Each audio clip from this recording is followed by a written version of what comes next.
Welcome to your reading for September 2025. This is Artemis, Oracle and Tarot, a space for those walking the moonlit path. Seekers looking to explore and integrate the divine masculine in ways that feel authentic, embodied and whole. This work centers on masculinity, but it's not exclusive to men. Masculinity lives in all of us, regardless of our gender, orientation or identity. Many of us carry unconscious, wounded or toxic expressions of masculinity, and this space is here to offer guidance and reflection so we can meet that energy with openness and sincerity. So whether you're male, female, non-binary or something beautifully in between, you are welcome here, and this is exactly where you're meant to be.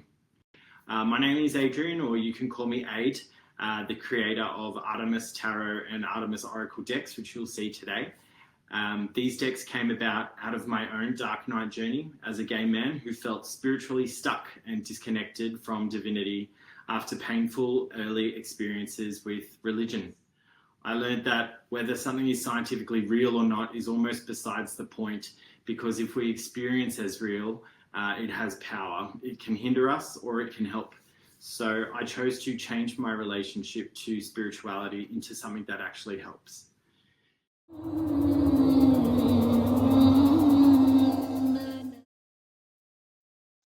Hello Capricorn, and welcome to your monthly reading. I'm gonna start by jumping in with a few oracle cards, and then we'll continue on with a fuller tarot reading straight after that.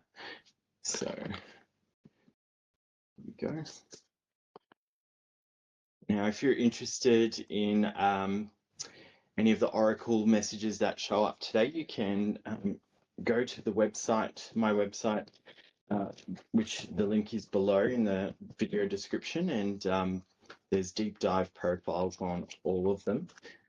So feel free to extend your experience if you want to learn a little bit more about how these came about and the stories that they have to tell. Also keep an eye out for videos that will be coming out on each of the archetypes as well soon. So we're looking for a card for Capricorn's recent past.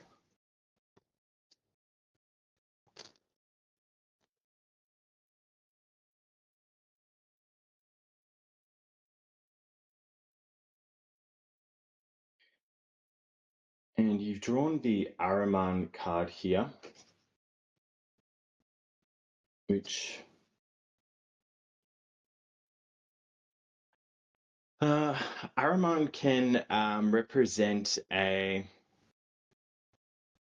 worldview that fails to see complexity and or I guess the propensity for there to be beauty within people's perceived flaws.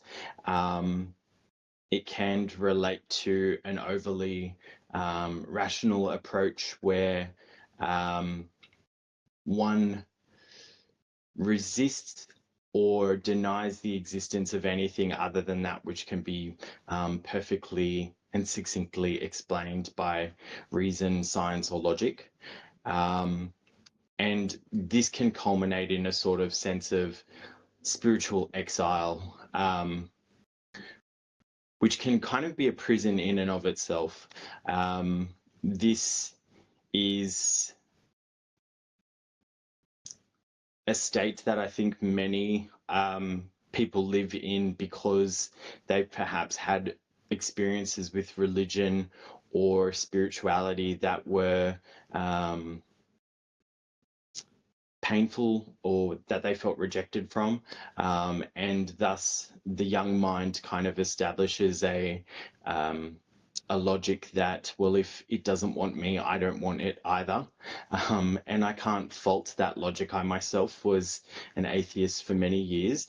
And although, as I mentioned in the intro to this video, although I'm not a practicing member of any religion, I certainly have found a return to spirituality as being deeply helpful in terms of my own healing journey. So I understand the impulse, but I think that we are all inherently spiritual beings, whatever that might mean to you individually. And that part of this journey of life is finding a return to that in a way that's unique for each of us. And I invite you to consider what that might mean for you. And that seems like an appropriate time to light some incense. So I'm going to do that now.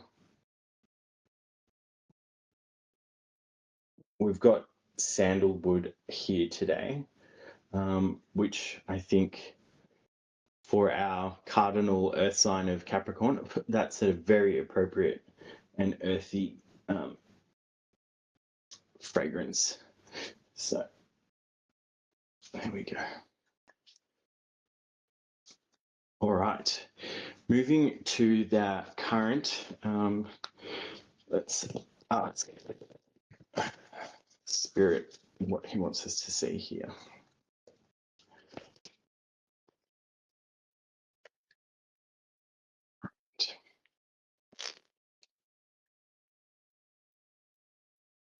Looking for a current situation for Capricorn.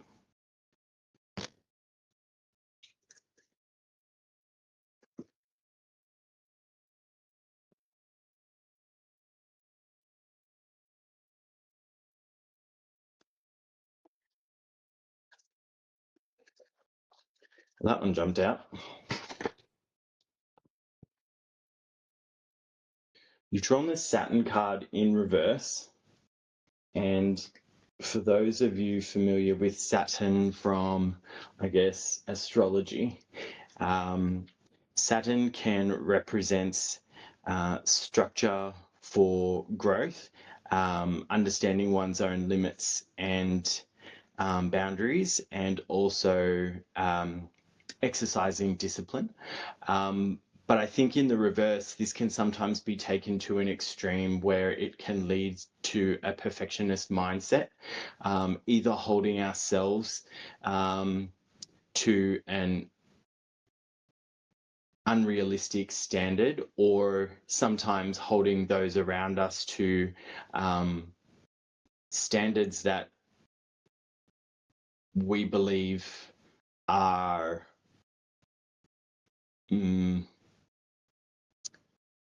standards that we believe are the only acceptable ones, rather than kind of recognizing that every individual has their own, I guess, lens through which they perceive certain things, and that's for some things that might be priorities to you might not be priorities to them, or there might just be a difference and incongruence in what that might mean. So, you know, a very simple kind of domestic example might be, you know, what it means to clean the kitchen.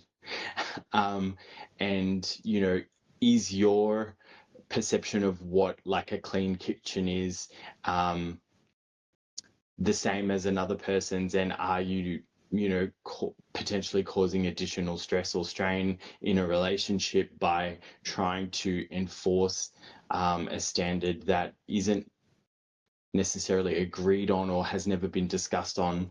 And so that's kind of the Saturn influence here, is that it's a call to reflect on your own ideals and standards, and how they might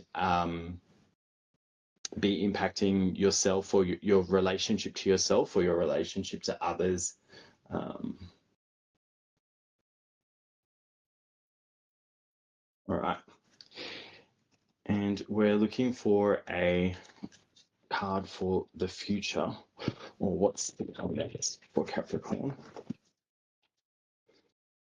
I think it's important to, just before I pull that next card, to just kind of clarify here that these archetypes are sort of representative of psychic energies that kind of exist within us. They are what I guess Carl Jung would have sort of referred to as from the collective unconscious. and that's certainly the lens through which I interpret them. So none of these are like sort of external forces that you should feel worried about in seeing in readings like this, but rather they speak to behaviors and drives that we might otherwise remain unconscious of. And so in any sort of reading like this, take what resonates and leave what doesn't. And also, they're really just insightful, probing questions to get you thinking about areas that you might otherwise resist thinking about. And that's a total normal and natural reaction. We all have that instinct to recoil from pain or avoid difficulty, especially when it relates to emotions. But in the long run, that avoidance only actually compounds and creates, a way of living that's really difficult to kind of exist in. So, yeah, I just wanted to share that because those two cards, like one after the other, I can see how that might feel heavy for some.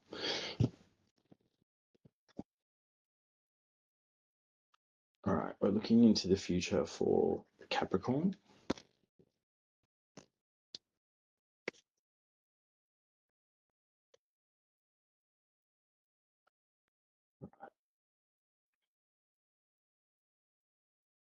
You've picked Zeus here in the future, and Zeus refers to authority, grand vision, and manifestation of ideas. And so I think this is a positive card to kind of end on for the oracle part of the reading.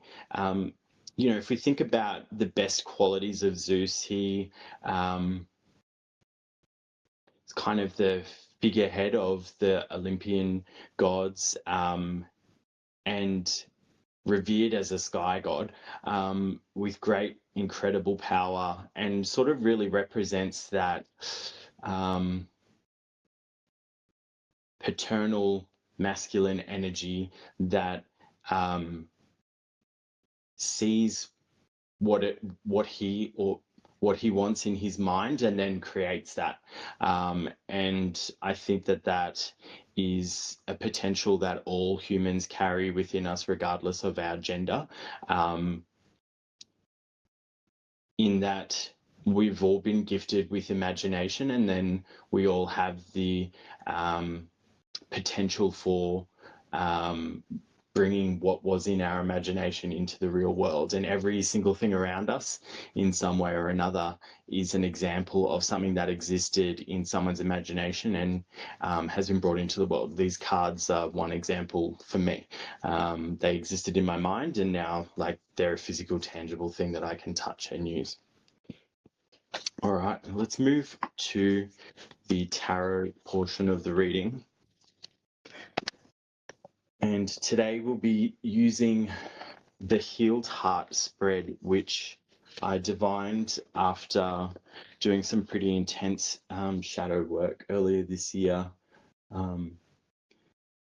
and finding some exiled kind of child parts that had a lot to say about what they were unhappy with, and then revealed some gifts to me as well, as I guess it felt like gratitude for hearing what they had to say. So the way that I typically select cards for tarot readings is by using a pendulum. So I'm going to do that again for you today.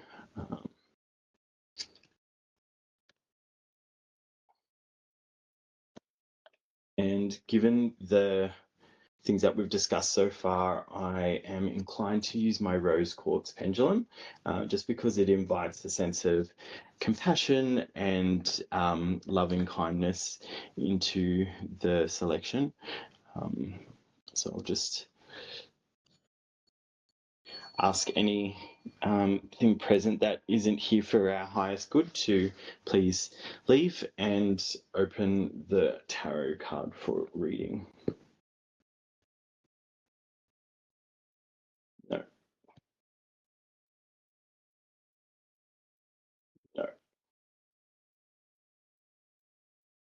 Looks like it. Yep. These ones aside. If anyone watching is an avid tarot reader or practitioner and you have a method for selecting your cards, I'd love to hear it. I'm always fascinated to know others and their process with the cards. My sister actually bought me these pendulums, which is nice of her. And yeah, I really value them, but I know there's lots of different ways of doing it. So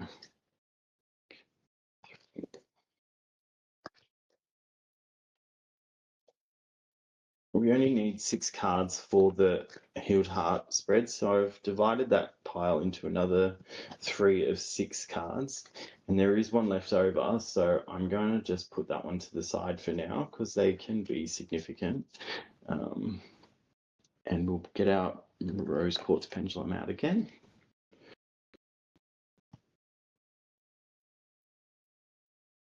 So, yep.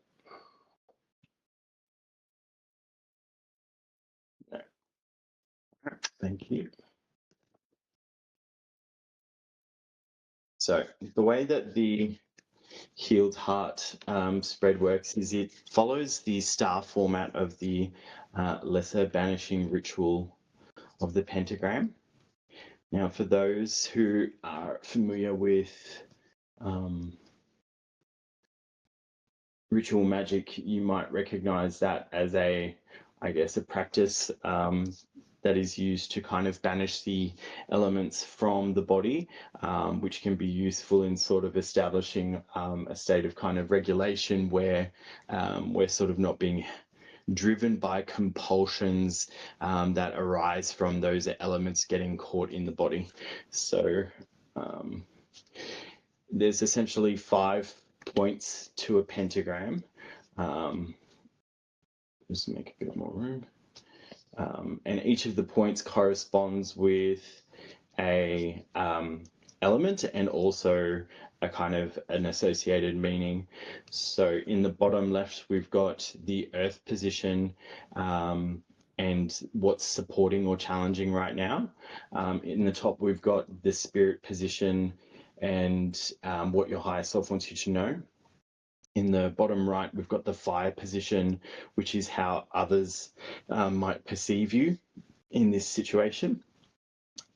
On the left-hand side of the star, which is the receptive side, it's saying be open to receiving this. And then on the right-hand side, which is the active side of the star, it's kind of, this is the tactic you should employ, or if you need to confront something, confront it with this sort of method.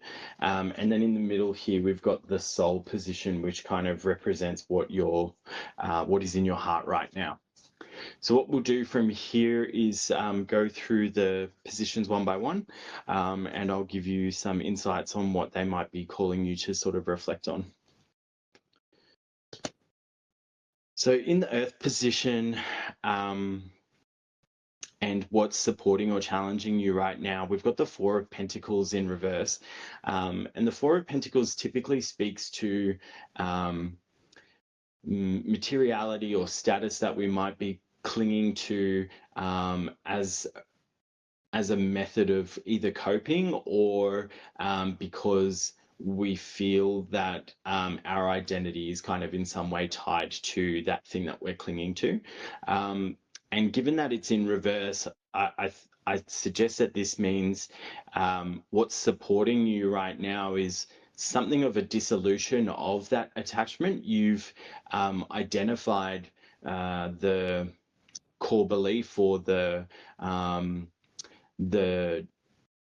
insecurity that's driving you to cling, and you've started to already dismantle that in some way, shape, or form. And what's challenging about that is that even after we've sort of dissolved and dismantled problematic or self-sabotaging behaviors, is that the echoes of them or the scars of them can sort of continue to be problematic even well after we've sort of done the healing. And so the positive of this card is to acknowledge that you've seen whatever the thing is, and the encouragement is to continue doing what you're doing, and know in your heart that yes, you are doing the right thing and you are progressing even when it feels like perhaps you're not. All right, moving up to spirit. What your higher self wants you to know.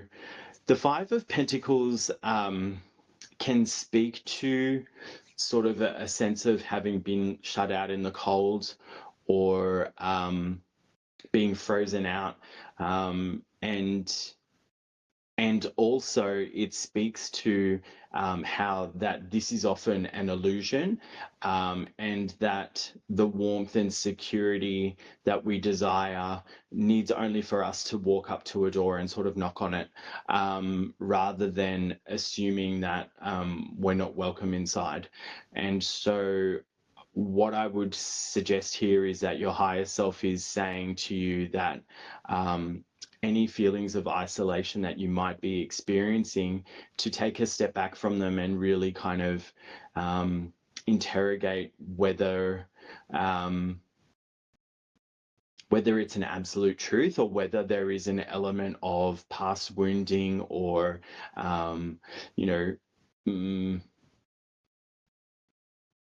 I guess perhaps even childhood beliefs that you're unworthy of the warmth and comfort that you seek, because you absolutely are. Every single one of us is. There's no human, I believe, on the planet that is not worthy of love, warmth, and security, no matter how much we might convince ourselves otherwise. Moving down to the fire position, how others might view us.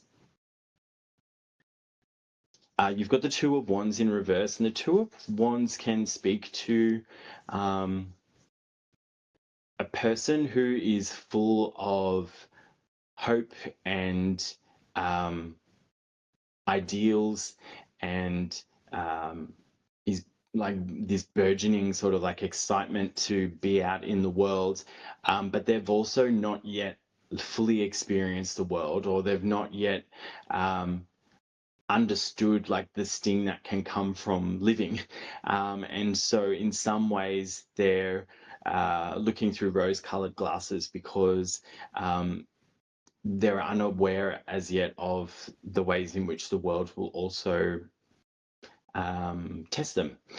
And the fact that it's in reverse says to me that you're actually a person who is more than aware of the sting that the world can carry, and that you have a really grounded kind of approach in terms of being in the world, but that has left you a little bit world weary at times. And so I think the what's being called for here is finding that balance between the two. It's a bit of a return to like child's mind, or the Fool, which is seeing everything as if for the first time and having an appreciation for what that is, but also not entirely letting go of discernment, which allows us to be pragmatic about decisions, to not allow ourselves to get carried away with things or overreact to things, because you've built up wisdom in your life, and you can tap into that wisdom at any time, just by taking a moment to pause and breathe and reconnect to a sense of groundedness, which Capricorns are very good at. And finding that balance between seeing things through new eyes and also knowing the wisdom of a situation because of your embodied experience. So on the left, be open to receiving this. is the Seven of Wands in reverse. And the Seven of Wands refers to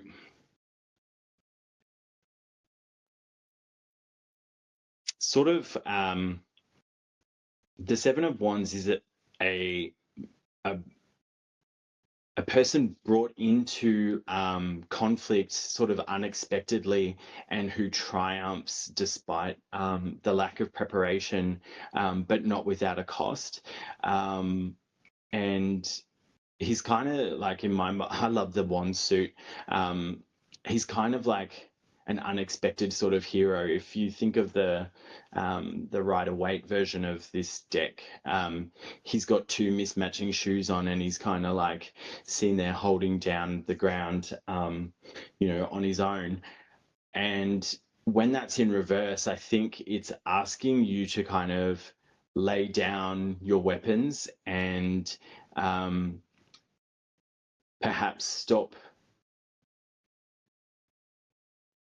expecting that every disagreement or every confrontation is something that you personally need to resolve.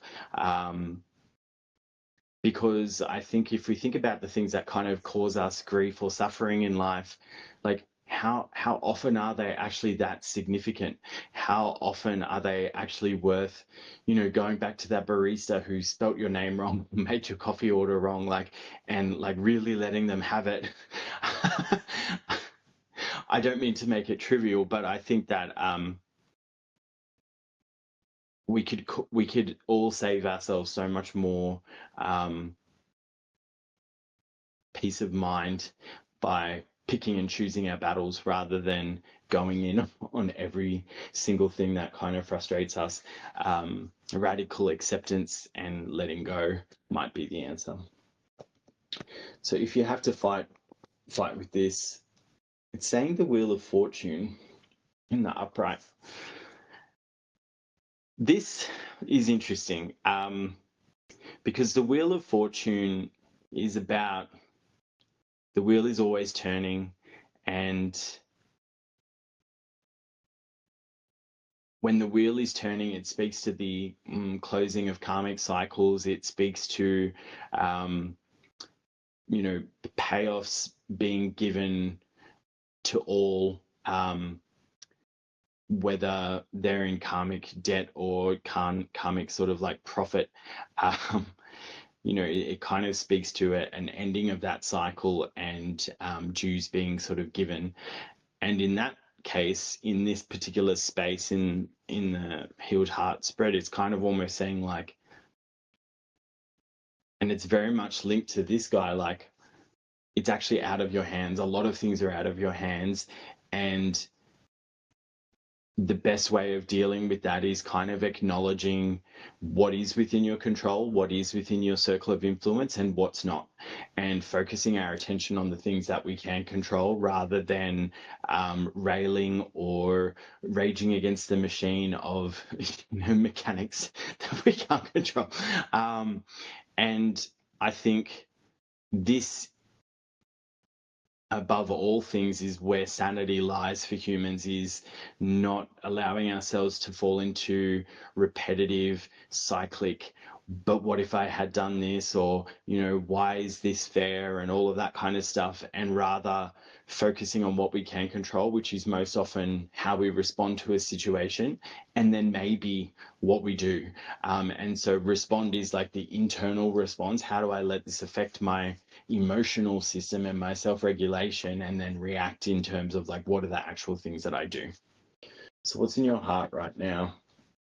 Two of Swords.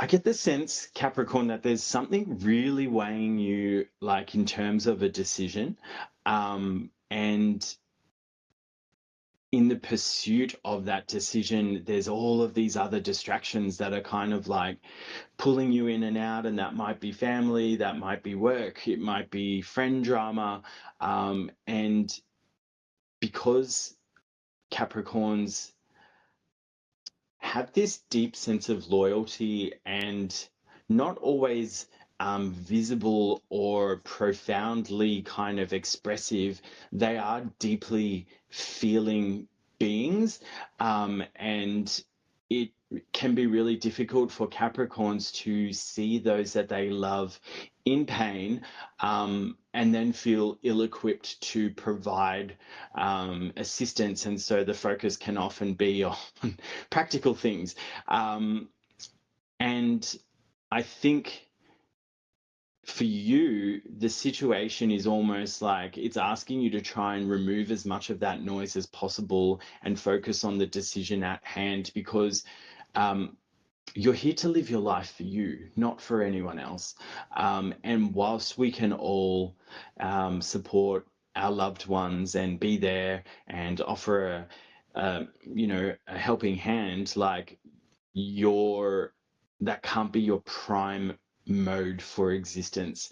That should be something that you shift gears into as needed and as required, but only when you have the capacity. And at the moment, I feel like you're being asked to really focus and double down on a specific question. So I'm gonna reveal the bonus card, which was the Ace of Pentacles, and I'm going to use it to clarify the Two of Swords. The Ace of Pentacles speaks to a new opportunity or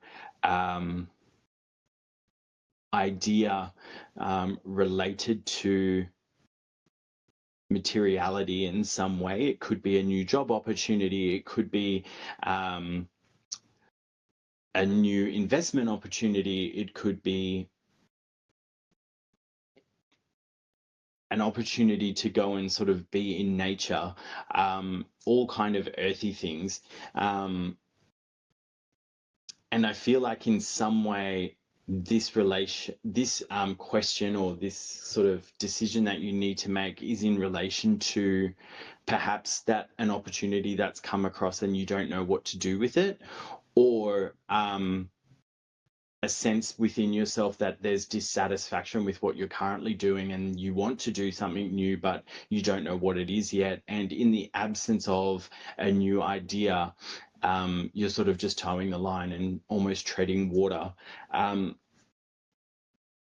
What I would suggest here is that in order for something new to come into your life, we need to clear out space for something new to sort of like move into. Otherwise, we can only hold so much. And I get the sense, Capricorn, that all of those distractions and everything that I was talking about are keeping you so at capacity that there's no space for that new idea to emerge. There's no space for that moment of inspiration, and it's clearly here. It's waiting in the cards for you. So that is my heartfelt advice. I hope that this message and reading finds you well. And that's it for the reading this month. We'll see you back here next time.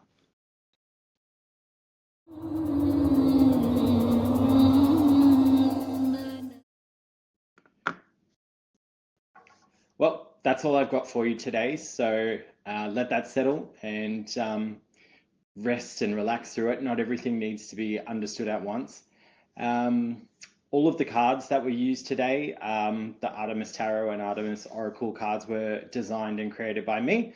You can find them on my website at www.artemispalimpsest.com. That link's below in the description. And on the site, you can explore the 44 Divine Masculine Archetype profiles that comprise the deck, as well as find links to buy them. So do inquire about a one-on-one personal reading if you'd like to go deeper. And also keep an eye out for videos starting this week. I'll be doing one deep dive archetype video each week where I'll explore the symbolism, art, and creative process behind developing these. If this reading resonated, please like, comment, subscribe, or share it with someone who might need it. It really helps this work find the people it's meant to serve. This is Artemis, Oracle and Tarot.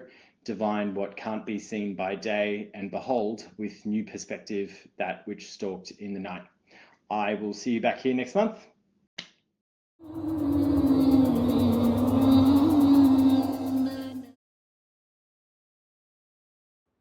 You've been watching Artemis, Oracle and Tarot, a sacred space for healing for those on the moonlit path. Join us here on YouTube for monthly tarot readings by astrology sign and deep dives into the imagery and symbolism used in the making of our unique Artemis Oracle and Tarot decks. If having a space to work through the unpleasant but necessary parts of adulting sounds good to you, like and subscribe here on YouTube and follow us on Instagram so you never miss a beat. All links are in the description below.